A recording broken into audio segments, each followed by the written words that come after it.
நம்ம இன்று பௌர்ணமி திதி, அதாவது ஆடியில் பௌர்ணமி என்று அந்த பௌர்ணமிக்கு நம்ம காரிய சக்திகளும் தொழில் முன்னேற்றத்திற்காகவும் அதற்கான எந்திர வேலையானது இன்னைக்கு பார்க்க போகிறோம். முதல்ல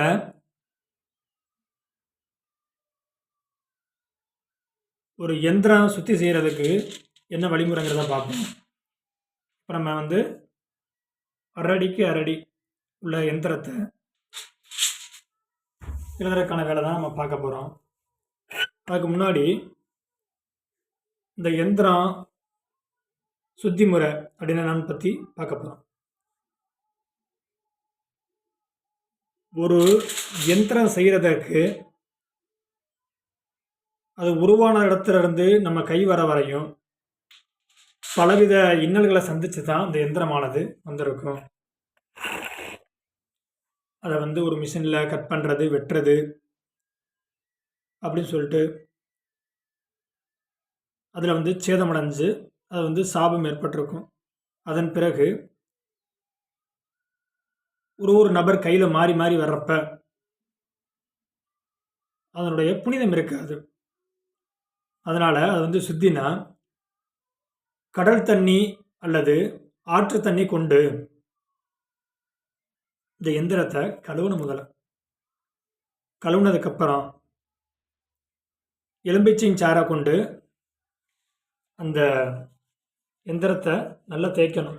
ஏன்னா அந்த கருப்பு புள்ளி அது மடம்லாம் இருக்கும், அதெல்லாம் எதுவும் இல்லாதபடி நல்லா தேய்ச்சி எடுத்துக்கணும். தேய்ச்சி எடுத்ததுக்கப்புறம்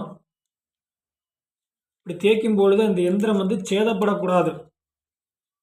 என்ன சேதம்னா, எந்தாச்சும் ஒரு கார்னரில் அப்படி எந்திரம் கிளியக்கூடாது. அப்படி அந்த எந்திரம் கிழிஞ்சிருச்சுன்னா அந்த எந்திரத்தில் நம்ம ஒரு மந்திர ஜெபம் சொல்கிறோம்ல, அந்த ஜெபமானது அந்த எந்திரத்துக்குள்ள முழுமையாக ஊடுருவாது.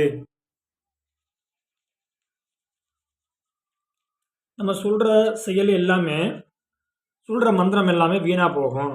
அதனால் எந்திரம் எதுவும் டேமேஜ் ஆகிருக்கா, எதுவும் பழுதடைஞ்சிருக்கா அப்படின்னு சொல்லி பார்த்துட்டு நல்லபடியாக அழுத்தி தேய்ச்சி எலும்பிச்சஞ்சாறால் இந்த எந்திரத்தை கழுவணும். கழுவுனதுக்கப்புறம் மஞ்சள் பால் கொண்டு, அதற்கப்புறம் பாலுக்கு எந்தவித தோஷமும் இல்லை. மஞ்சளுக்கு எப்பேற்பட்ட கிருமி நாசினியாக இருந்தாலும் நீக்கி மங்களகரம், அதாவது சுபிச்சத்தை கொடுக்கக்கூடிய வல்லம் எலுமிச்சம்பழத்திற்கு இருக்கு. இப்போ நம்ம யூஸ் பண்ணுறது கடல் தண்ணி கொண்டு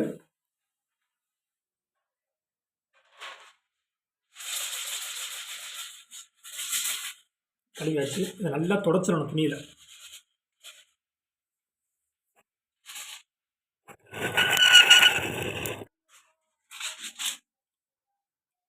நல்லா துணியில் துடைச்சிடணும். ஏன்னா இந்த ஈரத்தோடு இருந்துச்சுன்னா இந்த காற்றும் இந்த ஈரம் இருக்குங்கள, இது ரெண்டும் சேர்ந்துருச்சுன்னா அந்த எந்திரமானது மேலும் ஒரு துருப்பிடிச்சதுன்னா ஒரு அழுக்கு நிறமாக இந்தாச்சு இப்படி இந்த நீரும் தண்ணீர் சேர்றப்ப இப்படி ஆயிரும். நீட்டாக துடைச்சிடணும்.